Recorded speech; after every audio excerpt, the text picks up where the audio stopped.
তো আমরা ভগবদ গীতার বিষয়ে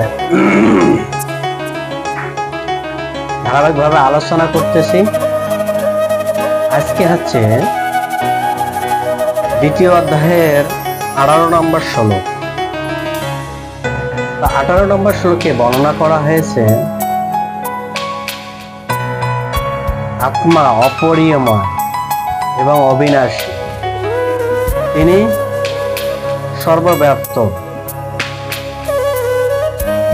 এবং এই দেহ হচ্ছে অবিনাশীল, দেহ হচ্ছে বিনাশশীল। আমরা আলোচনা করেছিলাম যে ভগবদ গীতার দ্বিতীয় অধ্যায় হচ্ছে বিশ্লেষণ, অর্থাৎ সাংখ্যযোগ। সাংখ্য শব্দ হচ্ছে বিশ্লেষণ। ভগবান কৃষ্ণ অর্জুনকে বলতেছেন আত্মা কোথায় কোথায় কি হয়, আত্মাকে কেউ মারতে পারে না। এই বিষয়ে তিনি কয়েকটা শ্লোকে পরপর আলোচনা করতেছেন এবং আরো করবেন, আরো পুঙ্খানুপুঙ্খ ভাবে আলোচনা করবেন। একই কথা বাট বিভিন্ন কোয়ালিটি অনুসারে ঘুরে ঘুরে কথাগুলো বলবেন। সেই কথার মাধ্যমে আমাদেরও বুঝে নিতে হবে যে কথা কোনো পার্থক্য নেই, বাট কিন্তু কথার ধরন আলাদা হতে পারে। যেমন সাধারণত আমরা দেখতে পারি জগতের মানুষ যখন একটা মুখে বিভিন্ন কথা প্রদর্শন করে, আর এই মুখের মাধ্যমে সে ভালোবাসা প্রাপ্ত হতে পারে, আবার সে বাক্যের মাধ্যমে সে আবার মানুষকে মার খেতে পারে। এটা ভগবান শিখাই যাচ্ছেন কিভাবে কার মানে আত্মাকে আরো সুন্দরভাবে বিশ্লেষণ করা যায়। সেই কথা অর্জুনকে তিনি বারবার গুছিয়ে বলতেছেন। কেন? এটা বলার উদ্দেশ্য হচ্ছে যে অর্জুন যাতে আরো ভালোভাবে বুঝতে পারে বা উপলব্ধি করতে পারে, সেই জন্য অর্জুনকে তিনি এই কথাগুলি বলতেছেন বারবার। তো আমরা ভগবদ গীতার 18 নম্বর শ্লোকটা পড়ি দ্বিতীয় অধ্যায়ে। অন্তবন্ত ইমে দেহ নিত্য আসক্ত শরীরম অবিনাশী অপ্রয়াস্য তস্মৎ যজুর্ধান ভারত। এই শ্লোকের অনুবাদে বলা হয়েছে অবিনাশী অপরিমেয় ও শাশ্বত আত্মা জড়দেহের অবশ্যই বিনাশশীল, অতএব হে ভারত যুদ্ধ করো। এখানে ভগবান কৃষ্ণ অর্জুনকে বললেন আত্মা অপরিমেয় অবিনাশী। হে অর্জুন, তুমি যাদেরকে দেখতেছো এরা মরে আছে অলরেডি, কিন্তু তুমি যুদ্ধ করো। হে ভারত, তুমি যুদ্ধ করো। এখানে আমরা বুঝতে পারি যে ভগবান, আমরা এর আগে আলোচনা করেছি বা করতেছি, যা ভগবান একই কথা বিভিন্ন ক্যাটাগরি অনুসারে তিনি আলোচনা করতেছেন। কারণ আমরা যারা মানে ক্ষুদ্রতে ক্ষুদ্র জ্ঞানের অধিকারী হয়েছি, তারা তো একটা কথাইকে স্বীকার করে না, ভগবানের আমাকে খাওয়ায়, ভগবানকে আমাকে পড়ায়। আমার আজকে মনে পড়েছে যে এই কলিযুগের মানুষ 3 বর্গকে বেশি প্রাধান্য দেয়। কি করে ভালো ভালো খাবে, কি করে ভালো ভালো বিহার করবে, বিহার মানে ঘুমাবে, কি করে ভালো ভালো কি অতিরিক্ত দৈহিক সঙ্গ করবে। কলিযুগের মানুষ 3 বর্গকে বেশি প্রাধান্য দেয়।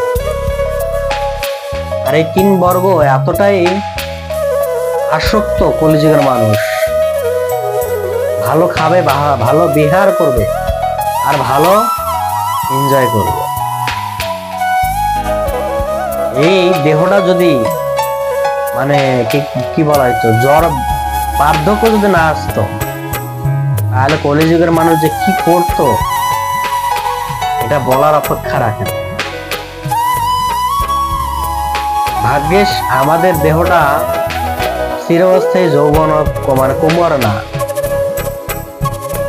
আমাদের দেহটা বার্ধক্য আসে, এই জন্য সে আর বেশি কিছু করতে পারে না, বেশি কিছু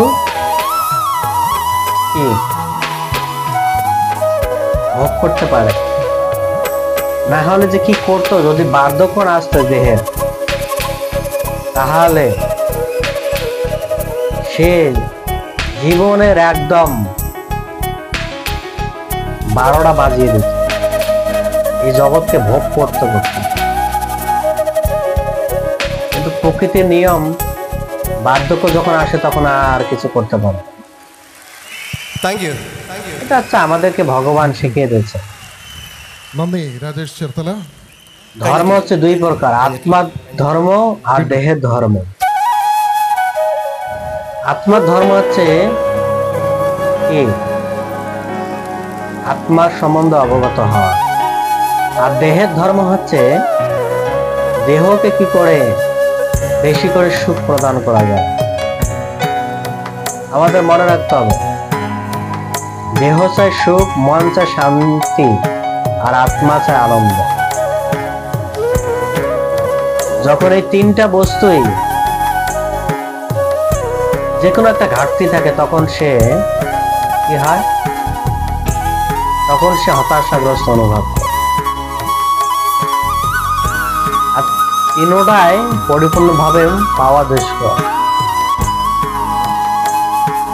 দেহ যদি সুখ চায় তাহলে মন শান্তি চায়, যখন মন শান্তি থাকে তখন দেহ সুখ চায়। দেহের সুখ কি, দৈহিক সঙ্গম। আমরা বলেছিলাম কি করে বিহার করবে আর কি করে আহার করবে, এটা হচ্ছে দেহের সুখ। কিন্তু দেহের সুখটা নিত্য না, অনিত্য। আর আত্মার সুখটা কি, আত্মার সুখটা হচ্ছে নিত্য। অর্থাৎ আত্মাকে কি করে ভগবানের সেবা লাগা যায়, সেটা হচ্ছে সুখ। কিন্তু সে কখনো কি দেহের সুখের সাথে মনের সুখের সাথে মিলবে, আলাদা ক্যাটাগরি, আলাদা। তো আমাদের মনে রাখতে হবে, দেহ সুখ পেতে গেলে আত্মার সুখ আমরা ছেড়ে দিতে হবে। অর্থাৎ আত্মা শান্তি পাবে না। শান্তি পাবে কিরকম, কষ্ট, মন শান্তি থাকবে না, মন স্থির হবে না। আর এই কলিযুগের মানুষ তিনটাই তার ব্যর্থ, না আছে দেহের সুখ, না আছে মনের শান্তি, না আছে আত্মার আনন্দ, কোনোটাই নেই। তাহলে তারা কি করে সুখ হতে পারে, কি করে সুখী হতে পারে? কখনোই সম্ভব না সুখী। এই জন্য আমাদের মনে রাখতে হবে যে আত্মাকে সুখ প্রদান করতে পারে একমাত্রই কি, আত্মার যে খাদ্য, আত্মার খাদ্য কি সূক্ষ্ম বিষয়, সেটা প্রদান করতে হবে। যেমন দেহের খাদ্য কি, দেহের খাদ্য হচ্ছে কি অন্ন, সবজি, জল। আর মনের খাদ্য কি, মনকে স্থির করা, মনকে কন্ট্রোল করা, তাহলে মন সন্তুষ্ট হবে, শান্তি থাকবে। কিন্তু সেই মনকে সন্তুষ্ট করার একটাই উপায়, সেটা কি, সেই মনকে সন্তুষ্ট করার একটা উপায়, সেটা হচ্ছে হরে কৃষ্ণ মহামন্ত্র কীর্তন করা। মহাপ্রভু সেটা বারবার বলছেন, আমাদের হরিনাম করতে হবে। হরিনাম করলে আমরা মনে সন্তুষ্টি থাকবে।